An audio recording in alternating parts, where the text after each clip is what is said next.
That day changed my life forever. I was 14 years old when I woke up and saw my mother crying with him in the living room. The man who never wanted me was now begging for help. Good morning, my dear viewers.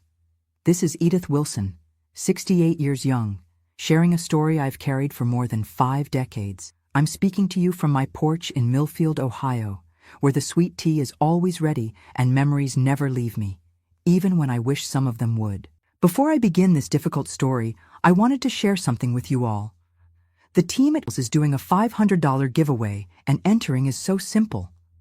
Just subscribe to our channel, hit that like button, it costs nothing, and tell me something about yourself in the comments, your favorite color, favorite food, what you love doing, or even which state you're watching from.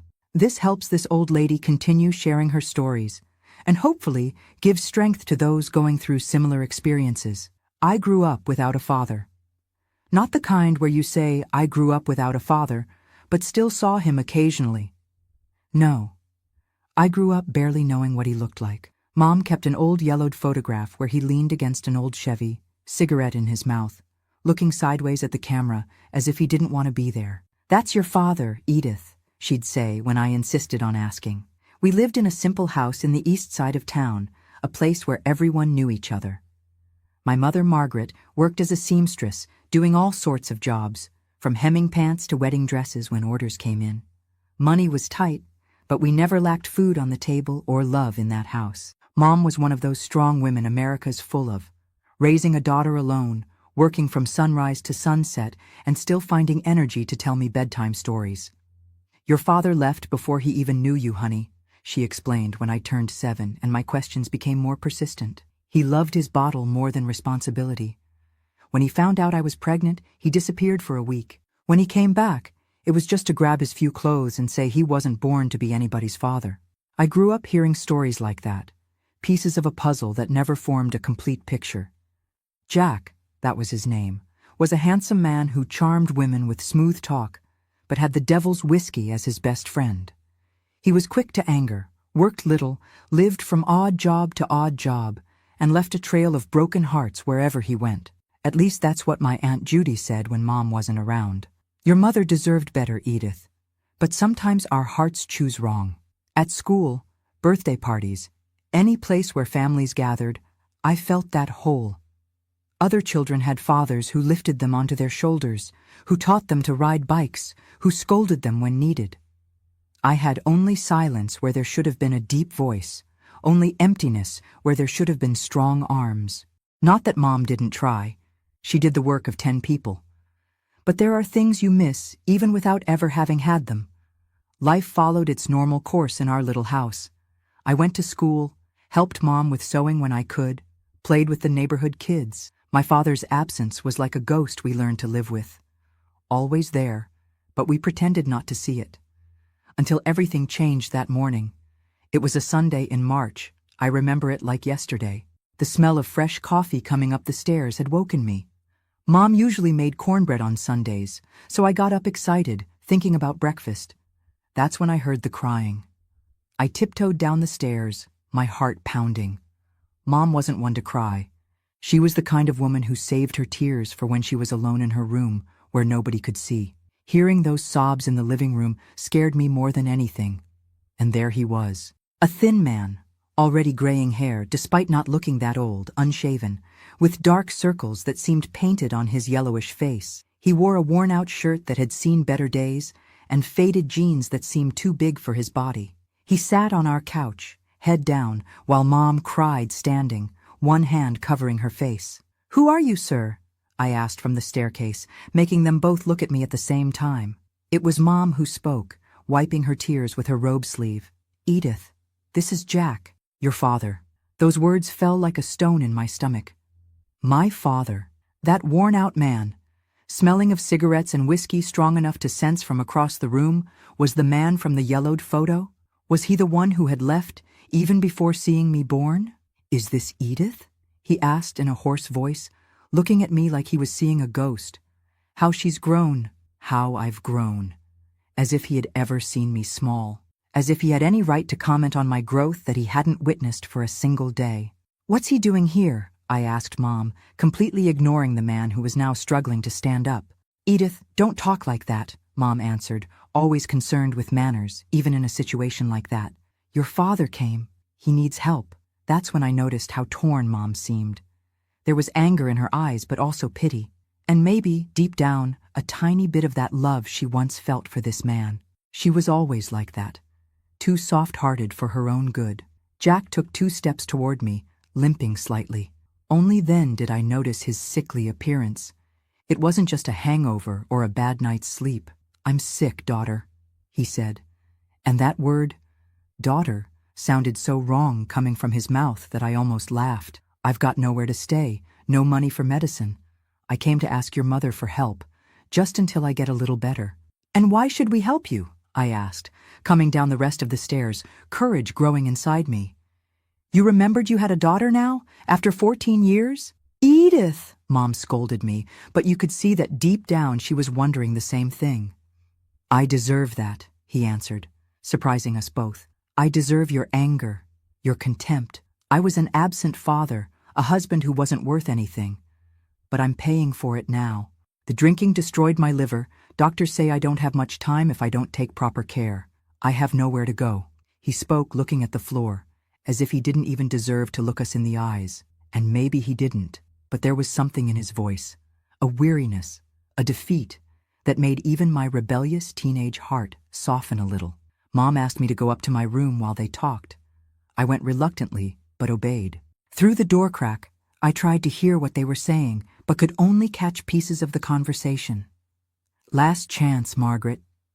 Things aren't that simple. She has the right to know her father, even if I won't let you hurt her again. I stayed in my room for hours, stomach growling with hunger, but without the courage to go down. When Mom finally knocked on my door, it was almost lunchtime. Edith, we need to talk, she said, sitting on the edge of my bed. She seemed to have aged 10 years that morning. Your father is going to stay with us for a while. What? I exclaimed, jumping out of bed. After everything he did? After abandoning you while pregnant? After never even wanting to meet me? Honey, I know it's hard to understand. She held my hands, her eyes still red from crying so much. But he's really sick. The doctor gave him 6 months to live if he doesn't get proper treatment. He has nobody, Edith. And that's our fault? I asked, pulling my hands away. He chose to have nobody when he chose the bottle instead of family. I know, Mom sighed deeply. But he's still your father, Edith. And despite everything, I once loved this man very much. I can't turn my back now, knowing he might die alone on some street corner. At that moment, I hated my mother's soft heart. I hated her ability to forgive what I thought was unforgivable. But I also admired, deep down, that strength she had to do what she thought was right, even when it was difficult. He'll stay in the back room, she continued. He'll need help with his medicine, with the special diet. I know it's not fair to ask this, but I need you to try, honey. Try to give your father a chance. I didn't answer. The lump in my throat was too big to let any words through. I just nodded, agreeing without really agreeing. And that's how Jack Wilson, the father I never knew, entered our lives after 14 years of absence. He came like someone asking for forgiveness, like someone who doesn't deserve a second chance but begs for one anyway.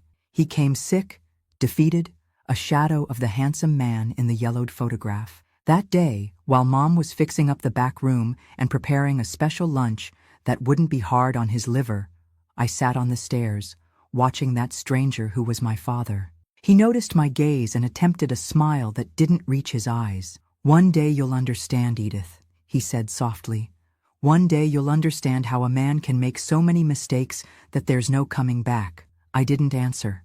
I just kept watching, recording every detail of that face that should have been familiar but was completely strange to me, not knowing that this was just the beginning of a nightmare that would change our lives forever.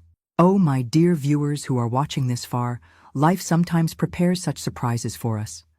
And how wrong I was to think that the worst had already passed, that growing up without a father had been the hardest part of my story. Little did I know that the true ordeal was just beginning when that man crossed our door. The first weeks with Jack in the house were strange, to say the least. It was like having a ghost living in the back room, a ghost who coughed hard in the middle of the night, who took colorful pills at mealtimes, who looked at me with those sunken eyes as if wanting to say something but never finding the right words. Mom bent over backwards with care. She made special low-fat, low-salt foods, herb teas she learned from a neighbor who knew about these things. Washed his clothes with a care that gave me a twinge of jealousy. All for that man who had never done anything for us except leave. At first, I tried to keep my distance. I left early for school, came back, and went straight to my room, only came down for dinner when forced. But gradually, curiosity overcame anger. After all, how many questions had I stored up all those years? How many times had I imagined what it would be like to have a conversation with my father? One afternoon, while Mom had gone to deliver a sewing order, I found myself sitting on the back doorstep, watching Jack taking weak sunshine in the small yard. "Why did you never come back before?" I asked, the question escaping before I could hold it back. He turned his head slowly, as if the movement hurt. "Shame, maybe," he answered after a long silence. "Or cowardice. Probably both." It wasn't the answer I expected. I thought he would make up some excuse, say he tried to come back but couldn't, that he thought about me every day. But no, he admitted he was a coward, that he was too weak to face what he had done. "The drinking didn't help," he continued, looking at the sky. "Each year that passed made it harder to come back. How do you explain to a child that her father preferred the bottle to her? How do you look in the eyes of the woman you abandoned while pregnant? So I drank more to forget, and the more I drank, the more impossible it became to return. At that moment, I felt neither pity nor forgiveness. But for the first time, I saw my father as a human being, broken, flawed, but human. He was no longer the monster of my childish imaginings, nor the hero I secretly hoped he might be. He was just a man who had made terrible choices and was now paying for them. The days went by, and Jack seemed to improve a bit with Mom's care. The yellow color diminished. He gained a few pounds. He could already walk around the yard without getting out of breath. He started helping with small things around the house, changed a burned-out light bulb, fixed the kitchen cabinet hinge, things like that. Small gestures that made Mom smile in a way I hadn't seen in a long time. It was about a month after his arrival that I noticed the first strange things. One night, I woke up to the sound of footsteps. They weren't Mom's footsteps, which always moved lightly through the house. They were heavy, dragging footsteps. I peeked through the door crack and saw Jack walking through the living room, mumbling things I couldn't understand. He went from one side to the other, stopped, stared at nothing, kept walking, as if he was looking for something or running from someone only he could see. In the morning, when I mentioned it to Mom, she said he had insomnia because of the medicine, that it was normal. But her eyes didn't meet mine when she said this. Then came the laughter. Laughter for no reason, that started out of nowhere and ended just as abruptly as they had begun. Sometimes in the middle of a meal, sometimes while watching television. Guffaws that didn't match anything that was happening, that made Mom give those nervous smiles and quickly change the subject. "It's just happiness about getting better," she would say when I asked. "Your father always had this kind of different sense of humor." But it wasn't humor. I knew it wasn't. There was something wrong, something that went beyond liver disease, beyond alcohol withdrawal.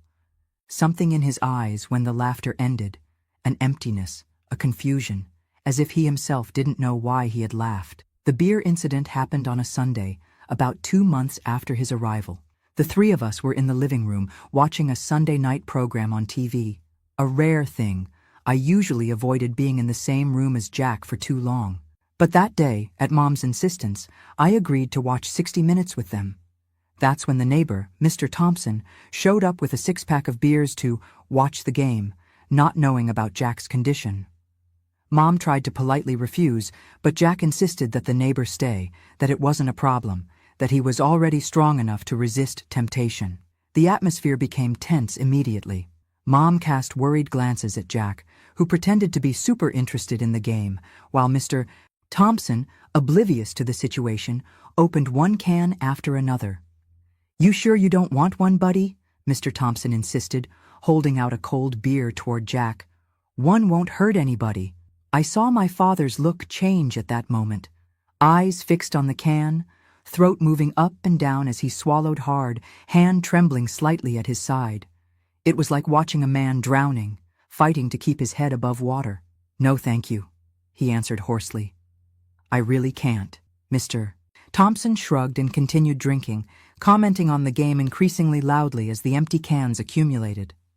At some point, he made a sudden gesture while complaining about the referee, and the beer in his hand spilled on our living room rug. That beige rug Mom had bought with such sacrifice, payment by payment. Oops, sorry, laughed Mr. Thompson, already half drunk. Margaret can take care of that later. It was as if a switch had been flipped. Jack jumped up, face red, eyes bulging, pointing his finger at the neighbor. Respect other people's homes, you disgusting drunk, he shouted, his voice unrecognizable with so much rage. Who do you think you are, coming here, drinking in my house, and then staining my wife's rug? Mr. Thompson, startled by the disproportionate reaction, raised his hands in a peace gesture. Easy, buddy. It was an accident. I'll pay for the rug cleaning. No need for all this stress. But Jack wasn't listening anymore. He was somewhere else, consumed by a fury that seemed to have been stored for years. He lunged at the neighbor, tripping over his own foot, and would have fallen if Mom hadn't stepped in front. Jack, for God's sake, it was an accident, she pleaded, her hands on his chest, trying to push him back to the couch. That's when he did something that changed everything between us. He pushed Mom aside forcefully, making her hit against the bookshelf and knock down the few knickknacks we had.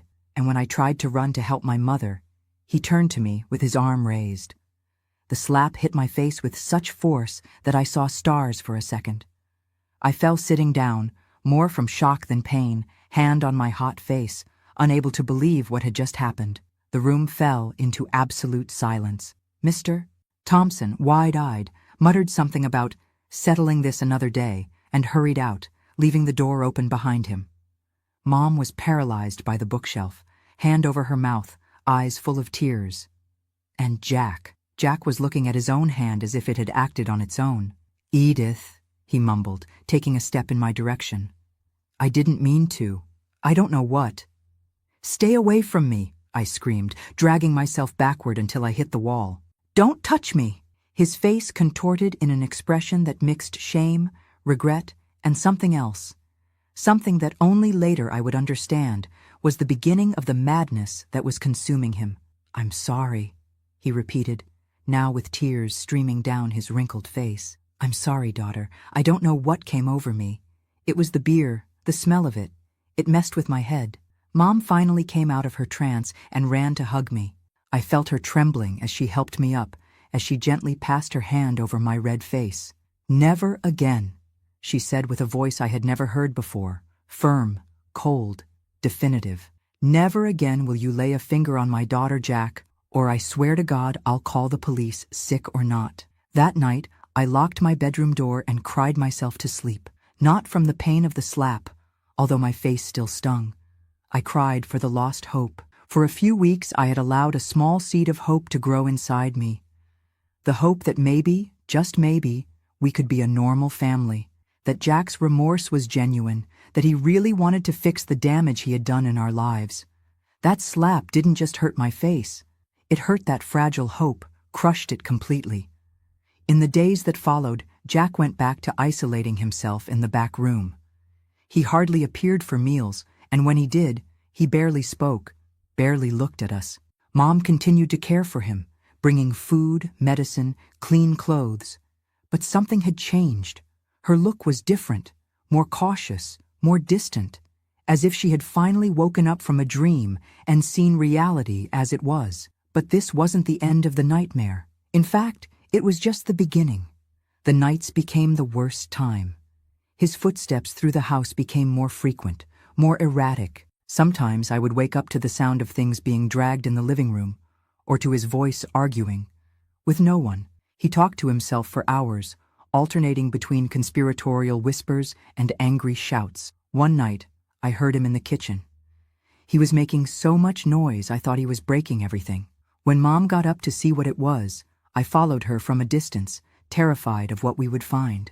Jack was sitting on the kitchen floor, surrounded by pots and utensils he had taken from the cabinets. He was organizing everything in perfect rows, mumbling something about, "They won't find me here," and "I need to protect you too."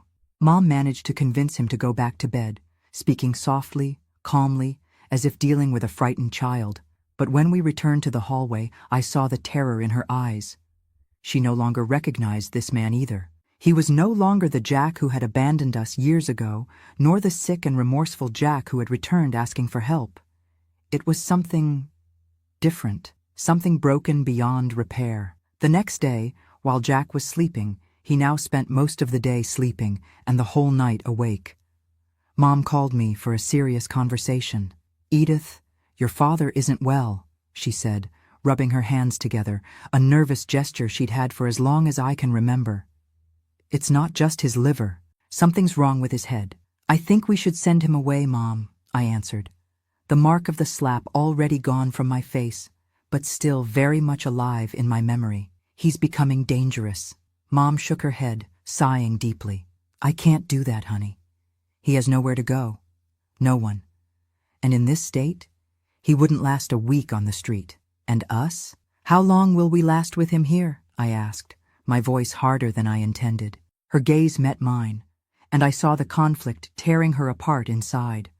The love she once felt for this man, the instinct to care for someone clearly sick, the maternal responsibility to protect me above all else. "I'll take him to the doctor tomorrow," she finally decided. "This behavior isn't normal. Maybe they need to adjust his medication. Maybe he needs another kind of help." I agreed, relieved that she was finally admitting we needed outside help, that we couldn't handle this alone.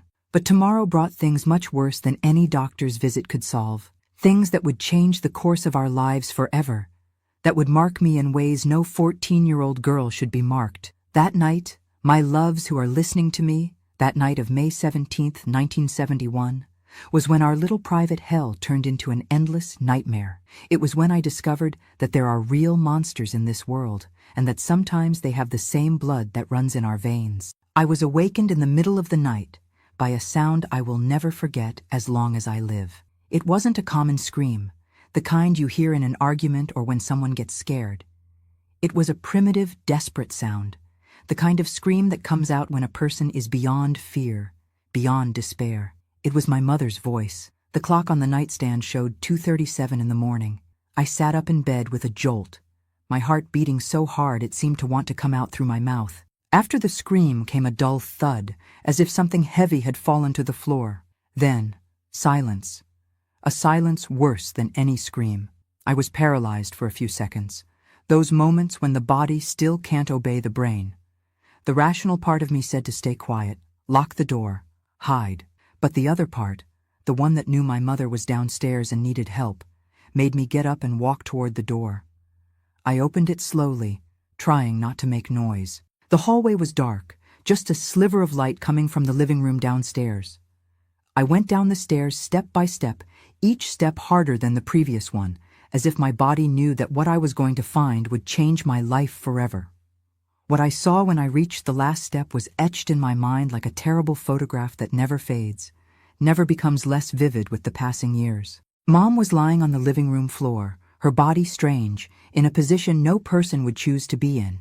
A dark pool was spreading under her head, her always so neat hair now soaked in a red that looked black in the dim light. And her eyes, oh my God, her eyes open looking at nothing, not blinking, lifeless. Standing next to her, holding a broken and bloody lamp, was Jack, my father. His pajama shirt stained with the same dark red that was spreading on the floor, his eyes wide like those of a cornered animal, his breathing as heavy as someone who just made a great effort. "Dad?"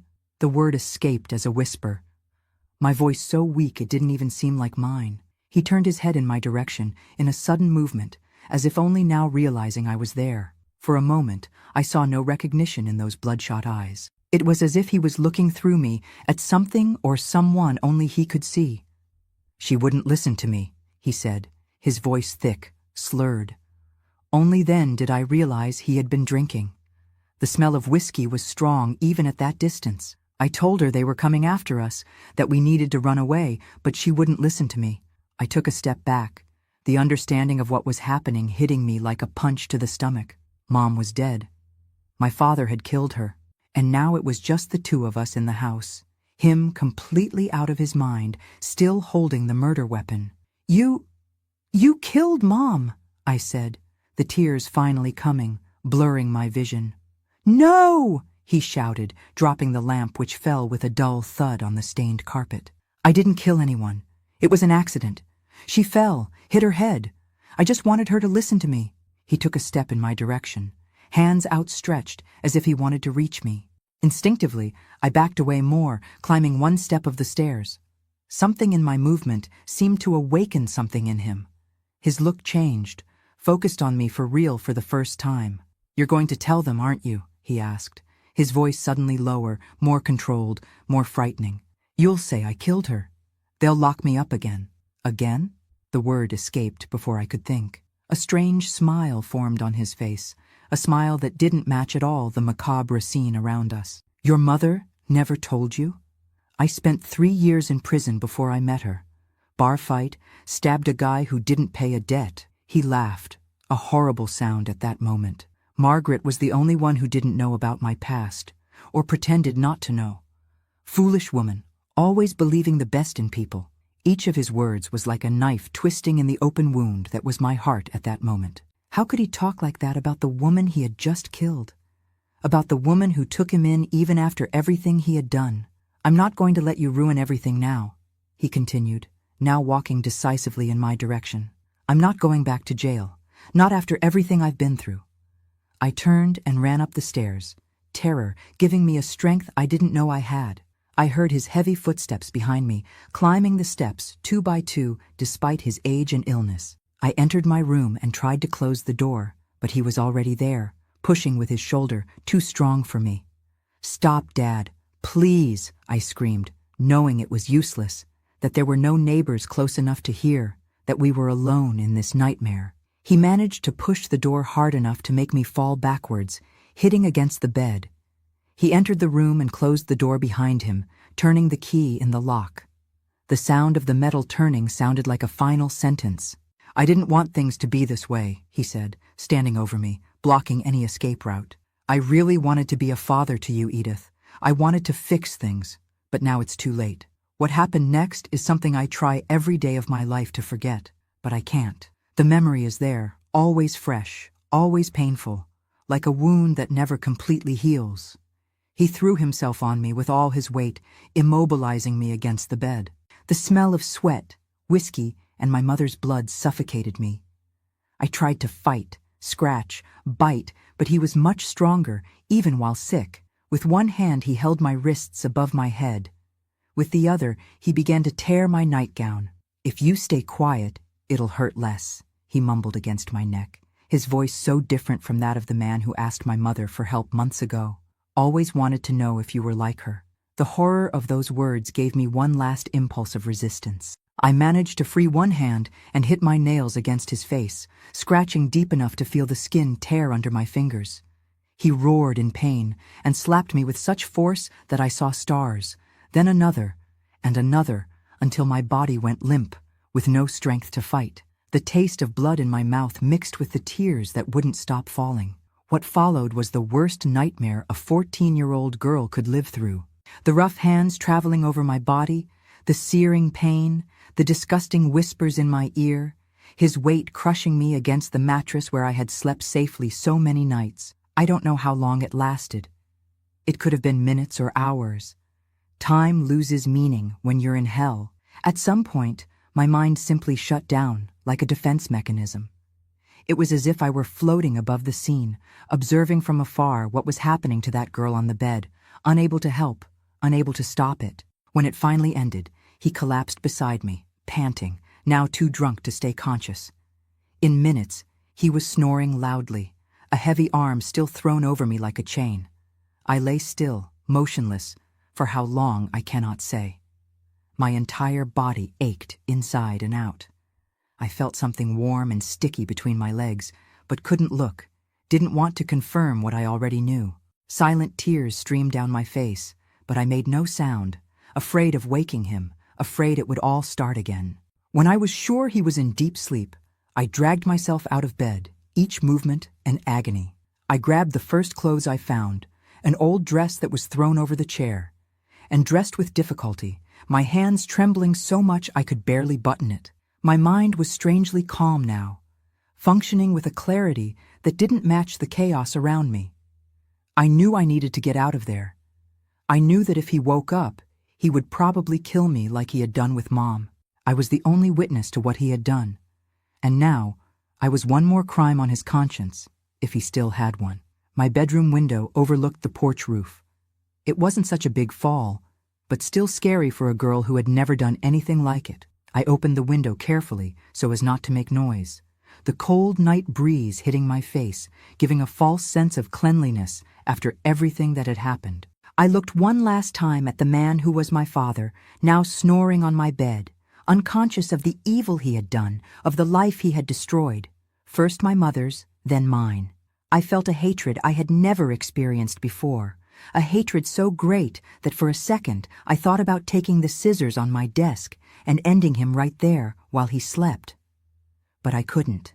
I wasn't a murderer. I wouldn't be like him. Carefully, I went through the window and sat on the porch roof, feeling the rough shingles under my bruised legs. The sky was beginning to lighten slightly. It must have been around 5 in the morning. Soon the day would dawn, as if nothing had happened, as if the world hadn't just collapsed for a 14-year-old girl in Millfield, Ohio. I dragged myself to the edge of the roof and looked down. The fall was bigger than it seemed from inside the room. Down below was a flower bed with the flowers Mom took such care of. Daisies, pansies, those simple flowers she loved. For a moment, the image of her watering those plants hit me with such force that I almost lost my balance. I would never see my mother again. Never feel her embrace again. The lavender scent she always had. The sound of her laughter in the rare times she allowed herself to relax. I took a deep breath, swallowing the sob that threatened to escape. I couldn't make noise now. I needed to be strong, for myself and for my mother's memory. Carefully, I turned face down and began to hang from the edge of the roof, my feet looking for support on the porch column. The pain in my body protested with every movement, but adrenaline and fear gave me strength to continue. My feet finally found the wooden column, and I began to descend, hugging it as if it were a ship's mast in the midst of a storm. When I was almost reaching the ground, my arms weakened and I fell on my back in the flower bed. The impact was cushioned by the soft soil, but still painful enough to leave me breathless for a few seconds. I lay there, among Mom's flowers, looking at the sky that was getting lighter and lighter. Part of me just wanted to stay there, let the hours pass, let life end with the night. What was the point of continuing after everything that had happened? But another part, stronger, more determined, the part that my mother had created with so much love and sacrifice, pushed me to get up, to survive, to seek justice for what that monster had done. With effort, I stood up. I looked one last time at the house that had been my home throughout my life, the house where so many happy memories had been created, the house that now held my mother's body and the monster who killed her. Then I started walking, or rather, dragging myself toward the street. I didn't have a clear plan. I just knew I needed to find help. I needed to find someone who would believe me, who could stop Jack before he escaped, before he hurt anyone else. I remembered Officer Richards, who lived a few blocks down from us. He wasn't exactly a neighbor, but Mom always spoke well of him, said he was an honest man, upright, one of the few police officers you could trust. He had helped when Mrs. Bailey, our elderly neighbor, had her house broken into last year. With this destination in mind, I began to walk as fast as my injured body would allow. The streets were deserted at that hour. Millfield was still asleep, oblivious to the tragedy that had happened in the seamstress Margaret's house. Each step was an agony, each breath an effort, but I kept walking, driven by desperation, by fear, by the need to make someone believe in the nightmare I had lived through. When I finally reached Officer Richards Street, the sun had completely risen. The first people were beginning to leave for work, looking curiously and fearfully at that injured girl, with the torn and stained dress, staggering down the sidewalk as if she were drunk. His house was easy to recognize, the only one on the street with an American flag hoisted in the small front garden. I dragged myself to the gate and rang the doorbell, my strength almost at an end, the world beginning to spin around me. The door opened and I saw a tall man, with close-cropped gray hair, wearing a white t-shirt and pajama pants. He looked at me confused for a second, then his eyes widened in recognition and horror. "My God, girl, what happened to you?" I opened my mouth to answer, to tell everything, to beg for help, but no sound came out. Instead, the world darkened around me, and I felt my body fall, as if all the strings holding me up had been cut at once. The last thing I remember before losing consciousness was strong arms holding me before I hit the ground, and a deep voice shouting for someone to call an ambulance. Then, only darkness. A merciful darkness that for a few hours freed me from the memories of that night that had destroyed my childhood, my innocence, my entire life. Oh, my dear viewers who are listening to me, how difficult it is to relive these memories even after so many years. Sometimes I wonder if I should bury them once and for all. Let the past remain in the past. But something inside me says that telling this story is important. Not just for me as a way to exorcise these demons, but also for those who are listening, so they know it's possible to survive even the worst of nightmares. That it's possible to rebuild life, even when it seems like there's nothing left to rebuild. And that's what I had to do after that terrible night in May 1971. Rebuild from scratch, brick by brick, a life that seemed irreparably destroyed. I woke up in a hospital room, the smell of disinfectant invading my nostrils, the constant beep of a machine beside the bed marking the seconds, reminding me that, despite everything, I was still alive. I tried to move and a sharp pain shot through my entire body, bringing back all the memories that for a brief moment of unconsciousness I had managed to forget. A nurse entered the room as soon as she noticed I was awake. She had a kind face, the kind that seems made to comfort people in difficult times. She adjusted the IV in my arm, checked my vital signs, and told me in a soft voice that the doctor would see me soon. I noticed she avoided looking directly into my eyes, as if afraid of what she might find there. The doctor, an elderly gentleman with white hair and deep circles under his eyes, examined my injuries with a gentleness that made me cry silently. He explained that I had several contusions, a sprained wrist, some cuts that needed stitches. He talked about other things too, things a 14-year-old girl shouldn't have to hear, about examinations, evidence, procedures. He used technical words that I didn't fully understand, but whose terrible meaning I grasped anyway. When he finished the examination, he said there were some people who needed to talk to me. I saw the fear in his eyes as he said this, as if he feared that conversation would break me completely. Officer Richards came in accompanied by a woman who introduced herself as a social worker. They sat in the chairs beside my bed, their faces serious, prepared for the worst, which was appropriate, because the worst was exactly what I had to tell. With a trembling voice at first, then firmer as the words found their way, I told everything. About my father's return months ago, the strange behaviors, the slap, the nights of insomnia. And then about that early morning, my mother's scream, the dull thud, the blood on the living room floor, her eyes open to nothing. I told about his drunken confession, about how I tried to escape, about what happened in my room. Throughout the account, Officer Richards took notes in a small notebook, his face increasingly grim. The social worker held my hand, squeezing it gently at times when my voice failed, when tears made it impossible to continue. When I finished, a heavy silence fell over the room, broken only by the insistent beep of the machine, that sound that seemed increasingly like an accusation. You are alive, while my mother was no longer. We've already sent a patrol car to your house, Officer Richards finally said, closing the notebook. We'll find your father, Edith. He'll pay for what he did. But something in his tone told me there was more.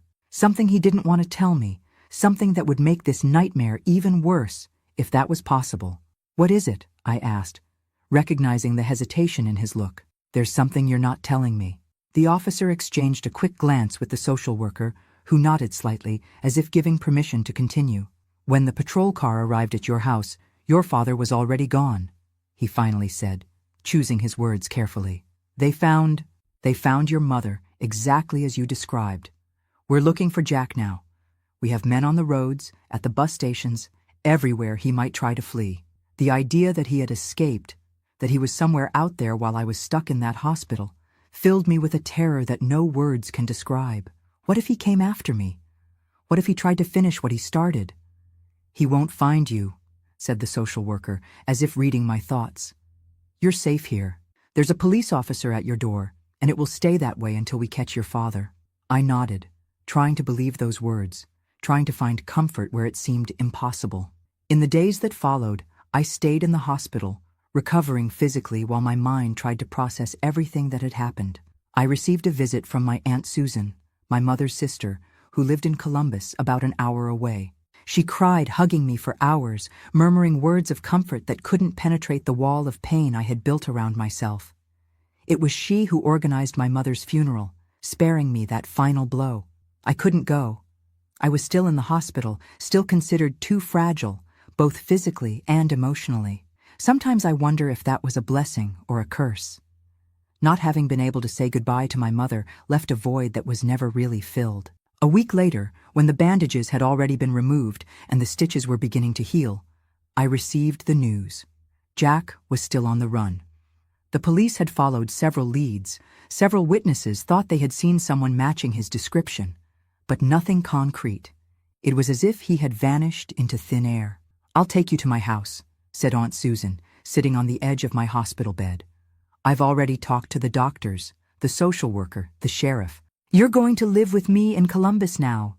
It's better that way, away from here, away from the memories." I didn't answer. What could I say? I no longer had a home to return to. I couldn't imagine entering that living room and seeing the place where my mother had died. I couldn't climb those stairs and enter the room where... No. I couldn't even complete the thought. "When?" was all I asked. "Tomorrow, if you feel well enough," she answered, fixing a strand of my hair behind my ear, a gesture so similar to what Mom used to do that I felt the tears return. "I fixed up a room just for you at my house. It's not much, but it will be a new beginning." I nodded, grateful for her kindness, for the chance to escape from that town that now held only nightmares for me. When I left the hospital the next day, a patrol car was waiting for us. It wasn't just a courtesy, it was protection. Even with Jack missing for a week, nobody wanted to take any chances. He could be anywhere, waiting for an opportunity. The trip to Columbus was long and silent.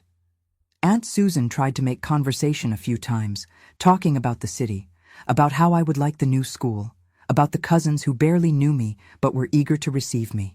I responded with monosyllables, unable to match that effort, still too trapped in the memories of that night. When we arrived at her house, a simple but cozy building in the suburb of the city, I was greeted by Uncle Robert, Aunt Susan's husband, a quiet man but with a gentle look, and by my cousins Michael and David, a few years older than me. They all treated me with a care that bordered on reverence, as if I were made of glass and could break at any more abrupt touch. And maybe that was indeed how I felt.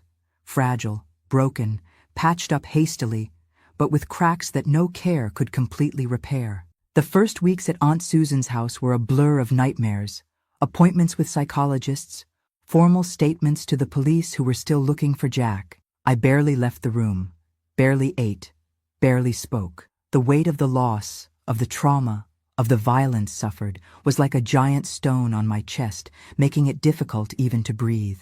It was on one of those sleepless nights, about a month after arriving in Columbus, that I heard a conversation I shouldn't have heard. Aunt Susan and Uncle Robert were talking in the kitchen, their voices low but audible in the silence of the early morning. "They called from Millfield today," Uncle Robert was saying. "Seems like Jack was seen again around there." My blood froze. He had returned? He was in my town, maybe in my house. My God, will we never be free of this nightmare? Aunt Susan's voice trembled. What does he want? Why doesn't he just run away for good?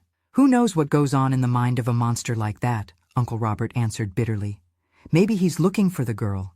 Maybe he wants to finish what he started. Don't say such a thing even as a joke, exclaimed Aunt Susan. I've already warned the police here. They'll keep an eye out, do extra patrols in the neighborhood. And Robert, please, you and the boys, don't leave Edith alone, not for a minute. I went back to bed with my heart racing, the fear that had begun to diminish returning full force. He was looking for me. It wasn't over. It would never be over as long as he was out there. free. That night I made a decision. I couldn't continue living like this, in fear, hidden, making my aunt and uncle and cousins live in a constant state of alert. It wasn't fair to them. It wasn't fair to me. I needed to find a way to end this once and for all. In the days that followed, I began to pay more attention to conversations, to local news, to any information about Jack. I discovered he had been seen several times in Millfield, always near our old house, always at night. The police set up stakeouts, but he seemed to have a sixth sense, disappearing before they could catch him. Then, one Sunday while setting the table for lunch, I heard something on the radio that Uncle Robert was listening to on the porch. A reporter was talking about the preparations for the 4th of July celebration in Millfield, mentioning that, despite the recent events that had shocked the town, the tradition would be maintained. The central square would be decorated. There would be live music, food stalls, games for the children. It was as if a light bulb went on in my head. That was it, the 4th of July celebration, the only event of the year when the entire town gathered in the square. If Jack was in Millfield, if he was obsessed with the house, with what he had left behind, he would certainly be around during the celebration. Perhaps it was the chance for the police to finally catch him. But for that, they would need to know exactly where to look. They would need bait. The plan began to form in my mind. Terrible, risky, but possible. I would return to Millfield for the 4th of July celebration. I would let myself be seen, let the news spread. Jack would certainly hear, and if he was really looking for me, he would come after me. The police would be prepared, waiting. It would be a trap. Of course, I could never convince Aunt Susan and Uncle Robert to let me return to Millfield, much less to be used as bait. I would have to do this alone, without them knowing. In the 2 weeks that followed, I planned every detail with a care I didn't know I was capable of. I gathered what little money I had saved, some coins that Aunt Susan gave me from time to time, a $5 bill that Uncle Robert gave me on my birthday. It wasn't much, but it would be enough for the bus ticket. I discovered the schedules of the buses that went to Millfield, memorized the route. I wrote a letter to Officer Richards, explaining my plan, asking him to organize an operation to capture Jack during the celebration. I wasn't sure if the letter would arrive in time, or if he would take seriously the plan of a 14-year-old girl, but it was the best I could do. The celebration would be on Saturday, July 4th. On Friday night, after everyone had gone to sleep, I packed a small backpack with a change of clothes and the money I had gathered. I put the letter to Officer Richards inside an envelope I had gotten at school, with the address of the Millfield police station. I left a note for Aunt Susan on my bed, explaining that I needed to go back, that I needed to close that chapter, that I would be fine, and would return soon. The plan was to leave in the early morning, catch the first bus to Millfield at 5 a.m. I had studied the house, knew which floorboards creaked, which window could be opened without making noise. I knew Uncle Robert was a heavy sleeper after the night shift at the factory, and that Aunt Susan took a sleeping pill that left her hearing nothing until morning. At 3 a.m., with my heart beating so hard I thought it would wake the entire house, I put my plan into action. I dressed silently, took the already prepared backpack, and began the journey through the dark hallway to the living room window that led to the yard. Each step was an exercise in self-control, each breath measured not to make noise. I passed by my cousin's room, by the half-open door of Aunt Susan and Uncle Robert's room. I reached the living room without incident, a small miracle considering how my legs were trembling. The window opened with a minimal creak that sounded like thunder in my hypersensitive ears. I froze, expecting to hear footsteps, someone waking up, my plan being discovered before it even began. But the house remained silent, only the tick-tock of the clock on the wall marking the seconds of my escape. I put one leg through the window, then the other, and jumped into the yard. The night was cold, typical of July in Ohio, and my breath formed small clouds in the air. I quickly crossed the yard, climbed the low wall that separated the property from the street, and then I was free. The deserted streets of Columbus seemed from another world at that hour of the morning. I walked quickly toward the bus station, avoiding the few lights on, the rare people who crossed my path. Night workers returning home, drunks stumbling after a night at the bar, a stray dog or two sniffing trash cans. When I arrived at the bus station, there was still an hour before the bus was to depart. I sat in a dark corner, the backpack pressed against my chest, alternating between the fear of being discovered and taken back, and the terror of what I was about to do. Return to the town where I had lost everything, where perhaps the man who destroyed my life was still lurking, but there was a new determination in me. A fire that didn't exist before. I was tired of being the victim, of living in fear. I wanted that nightmare to end. I wanted justice for my mother. I wanted to be able to move forward without constantly looking over my shoulder. The bus arrived punctually at 5 a.m. I bought the ticket with trembling hands, half of me expecting the ticket seller to ask what such a young girl was doing traveling alone at that hour. But he just took the money, handed over the ticket, and went back to reading his newspaper, completely oblivious to the drama unfolding before him. I sat in the back of the almost empty bus, looking out the window as the lights of Columbus were left behind. On the horizon, the sun was beginning to rise, painting the sky with shades of orange and pink that seemed out of place amid the darkness of my mission. The trip to Millfield would last about an hour. 1 hour to think, to doubt, to almost give up and turn back. 1 hour to strengthen my resolution, to remember my mother's body on the living room floor, to feel again the weight of that monster on top of me. When the bus finally entered the town that had been my home for 14 years, I felt a lump in my throat that almost choked me. Nothing had changed. The same streets, the same houses, the same faces on the sidewalks. It was as if time had stopped, as if the terrible events of that May night hadn't shaken the foundations of that place as they had shaken mine. I got off at the bus station with wobbly legs, not just from the long journey, but from the weight of what I was about to do. My first destination was the police station, to deliver the letter to Officer Richards personally, to explain my plan face to face.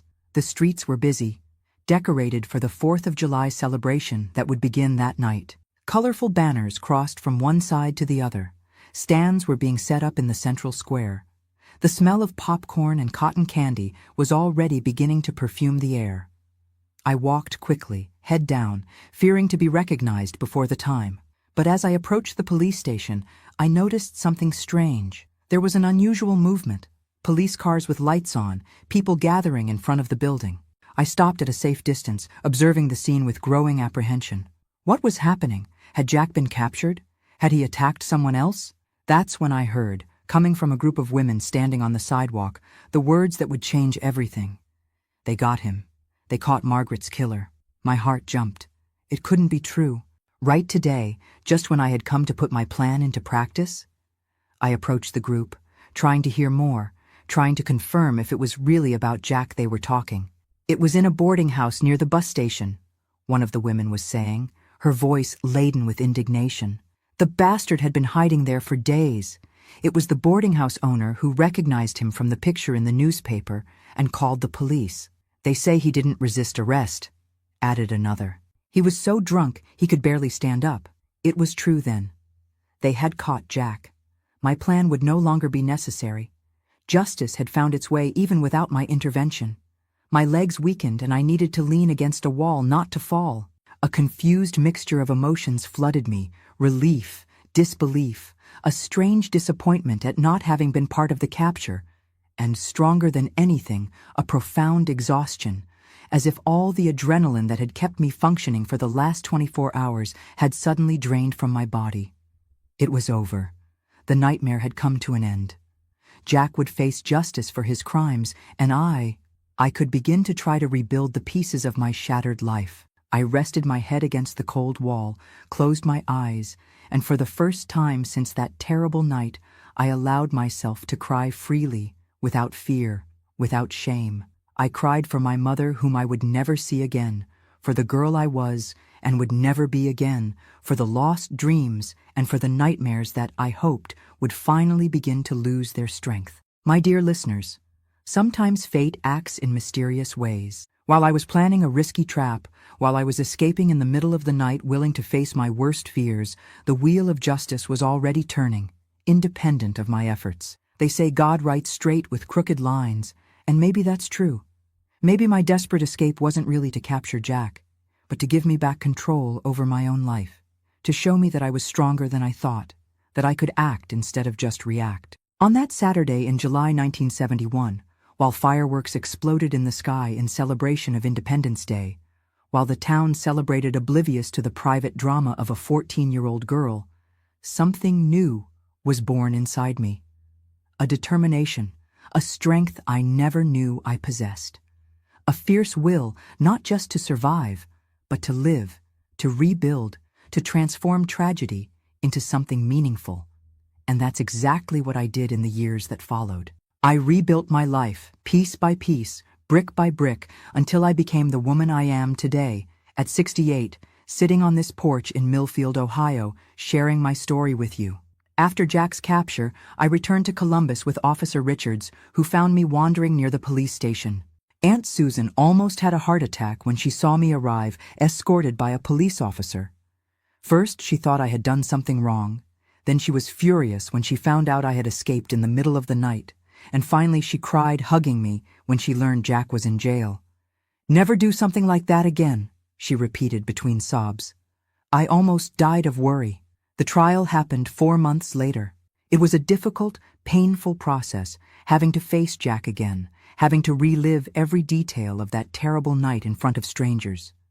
He was different, thinner, aged, his eyes opaque, empty of any emotion. He no longer seemed frightening, just pathetic, broken. A man destroyed by his own demons. The sentence was the maximum possible at that time, 30 years without the right to parole. I never knew if he served the entire sentence. After the trial, I made a promise to myself never to seek to know about him, never to let him occupy space in my head, in my life. For me, he died in that courtroom. The man I once called father ceased to exist. The years that followed were of slow reconstruction, sometimes painful, but constant. I continued living with Aunt Susan and Uncle Robert, who became my legal guardians. I went back to school, although at first it was difficult. The nightmares, the panic attacks, the pitying looks from colleagues who knew my story. Columbus was a bigger city, but news still travels fast, especially tragic ones. Aunt Susan insisted I go to therapy, something not very common at that time, especially in a city like Columbus. The psychologist, Dr. Helen, had a simple office in a borrowed room at the health center. In the first sessions, I could barely speak. The words stuck in my throat as if they were afraid to come out, to give form to the horror I had lived through. "Take all the time you need," she would say with infinite patience. "I'm here to listen when you're ready." It was Dr. Helen who taught me that trauma is not something we completely overcome, but something we learn to carry, to integrate into our story without letting it define who we are. It was she who helped me transform anger into fuel to move forward, to build something meaningful from the ruins. At 18, against all expectations, I got a scholarship to study law at Ohio State University. It was a rare opportunity for a girl from a small town, especially one with my background. Aunt Susan cried when we received the acceptance letter, from pride, from fear of seeing me leave, perhaps a bit of both. "Your mother would be so proud," she said, holding the letter as if it were a treasure. "She always said you would go far, Edith, that you had a special light." Moving to OSU in 1975 was like entering another world. The campus was large, noisy, full of possibilities that Millfield and even Columbus could never offer. In the first months, sharing a tiny dorm room with 2 other students, I felt completely lost. The university was intimidating. The huge hallways, the classrooms full of young people who seemed so much more prepared, so much more confident than me. I felt like an imposter, as if at any moment someone would discover that I didn't belong in that place, that I carried secrets too dark to be among normal people. It was during this period of doubts that I met Jennifer, a classmate who would become my best friend for the years to follow. Tall, with curly hair that seemed to have a life of its own, and a laugh that echoed down the hallways, Jennifer was everything I wasn't. Extroverted, carefree, full of friends and stories to tell. For some reason I never fully understood, she decided to adopt me. She sat next to me in classes, dragged me to the bars that students frequented after classes, included me in study groups. Gradually, her light illuminated the dark corners of my soul, showing me that there was still room for friendship, for laughter, for light moments even after everything I had gone through. "You're too serious, Edith," she would frequently say. "You need to learn to live a little." And I tried. I really tried. Gradually, I lowered the walls I had built around myself, allowing people to enter my restricted circle of trust. I learned to smile again, even when the smile didn't completely reach my eyes. I learned to talk about the weather, about books, about politics, about anything other than the past I was trying to leave behind. Studies became my refuge, my fortress. I immersed myself in law books, with a dedication that impressed even the most demanding professors. There was something deeply satisfying about understanding the laws, the mechanisms of justice, the systems that could have protected my mother if they had worked as they should. In the third year of college, when we needed to choose an area of specialization, I had no doubts. Criminal law, with a focus on crimes against women and children. I wanted to use my experience, my pain, to ensure that others didn't go through what I went through, or at least to ensure they found justice if they did. It was in a criminal law class that I met Stephen, not my cousin from Columbus, but a young man from Cincinnati, son of a traditional Ohio family, with gentle eyes and a calm voice that immediately gave me security. He sat next to me on a day when Jennifer was absent, and we began to talk about the case the professor had presented, a crime of passion that had shocked the city years before. "I don't agree with the defense's approach," he said, and there was a conviction in his voice that immediately captivated me. "There's no such thing as a crime of passion. There's crime. Period. Passion is no excuse to take a life." Those words reverberated inside me like a bell. It was exactly what I thought, what I firmly believed, but had never heard anyone express so clearly. At that time, it was still common the idea that crimes for love were somehow less serious, more understandable. Hearing someone, especially a man, completely reject this notion was like finding an unexpected ally. Our friendship grew naturally throughout the semester. We studied together in the library, discussed cases, shared books and articles. Stephen was brilliant, with a sharp mind and a sense of justice that seemed so aligned with mine that sometimes it was as if he read my thoughts. It took me a while to realize I was falling in love, or maybe I knew, but tried to deny it. After what I had been through, the idea of intimacy with a man terrified me. The few dates I had tried in previous years, always encouraged by Jennifer, had ended in panic attacks, in sleepless nights filled with nightmares. But Stephen was different. He never pushed, never invaded my space, never asked questions about my past that I wasn't ready to answer. He had a patience that seemed infinite, a gentleness that disarmed my most solid defenses. Our first kiss happened on a rainy night, after a long day at the library preparing a paper on criminal recidivism. We were walking toward the bus stop, sharing an umbrella too small for two, and suddenly he stopped, looked at me with those eyes that seemed to see far beyond the surface, and asked if he could kiss me. The fact that he asked, that he waited for my explicit permission, meant more to me than he could imagine. It was the first moment in years that I felt I had complete control over my body, over who could or could not touch me. I said yes, and when his lips touched mine, gently, unhurriedly, something that had been frozen inside me slowly began to thaw.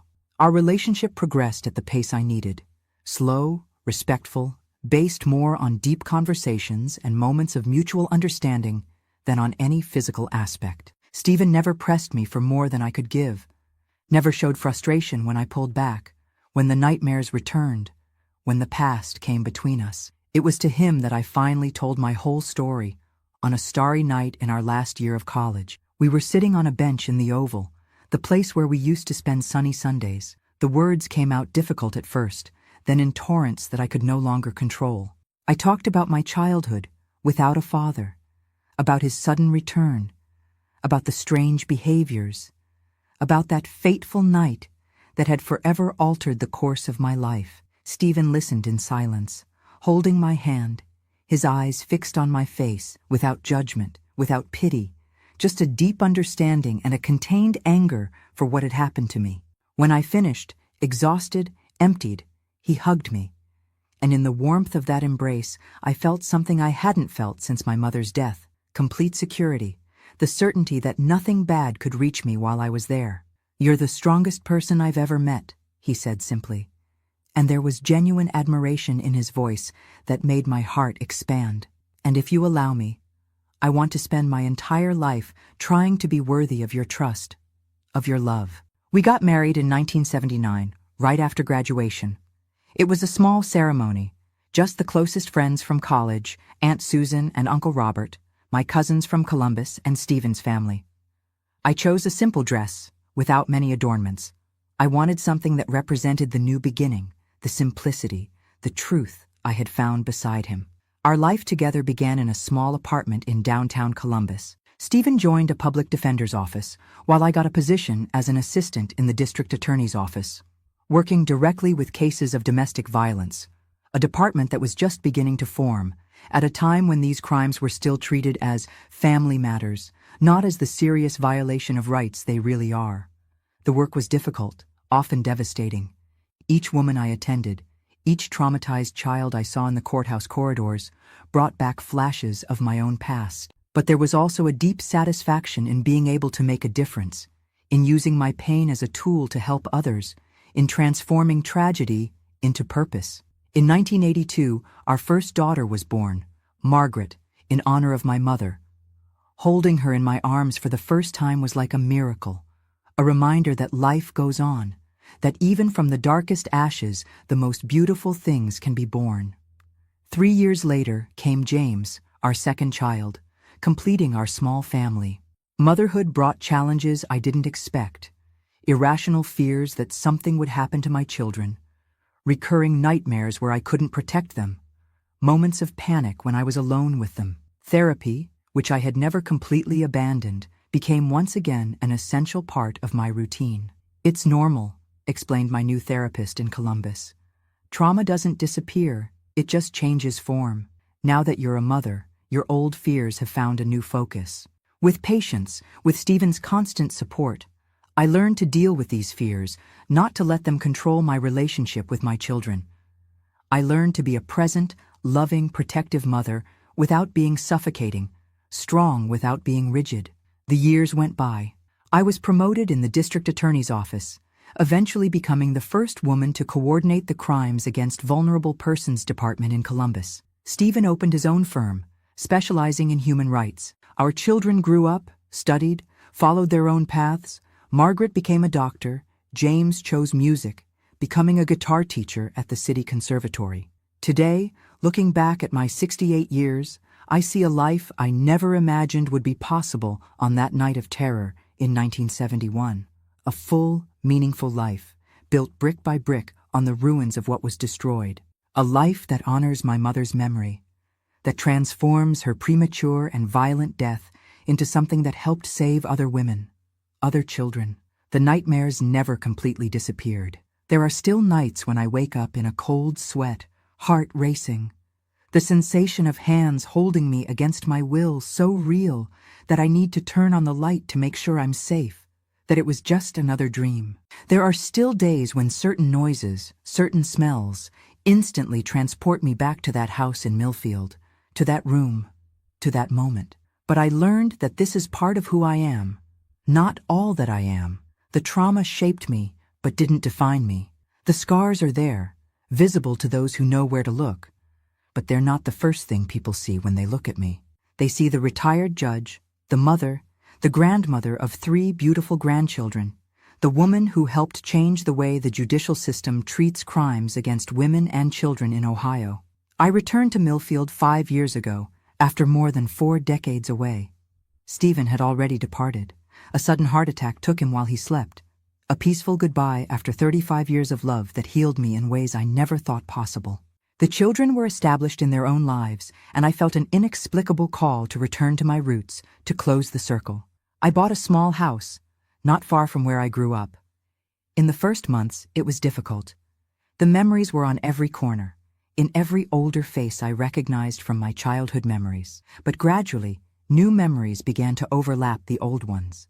New friends, new favorite places, a new routine that had nothing to do with the dark past. The house where I grew up doesn't exist anymore. It was demolished years ago to make way for a small market. In a way, it was a relief. I didn't have to pass by there every day. I didn't have to see the place where I lost everything. It was here, on this porch where I'm sitting now, talking to you, that I began to think about sharing my story. Not as a confession, not as a request for pity, but as a testimony that it's possible to rebuild life even after the most devastating losses, that it's possible to find purpose in pain, that it's possible to love again even when the heart has been broken in the worst possible way. My dear ones who have followed me this far, I thank you from the bottom of my heart for listening to my story. It's not easy to talk about such painful things, but I feel it's important. Important for me, as a form of liberation, and perhaps important for someone who's watching and going through their own valley of shadows at this moment. If you're suffering, if you're lost in the darkness as I was, know that you're not alone. Know that there's a way out, even if it seems impossible to find right now. Know that life has an incredible capacity for renewal, for healing, for new beginnings. Before I say goodbye, I'd like to ask a little favor from the heart. If this story touched you in some way, please give that thumbs up and subscribe here. This helps a lot to bring this message of hope to more people who might need to hear that it's possible to survive, it's possible to start over, it's possible to find light even in the darkest moments. And don't forget to leave a comment telling me which state you're watching from. I'd love to know who's listening to these stories from all across America. It helps this channel grow and allows me to keep sharing these difficult but important stories. A tight hug from this grandmother who, despite everything, believes in love, in the power of justice, and in the capacity we all have to rebuild ourselves, no matter how many times life tries to knock us down. May God take care of each one of you. Until next time.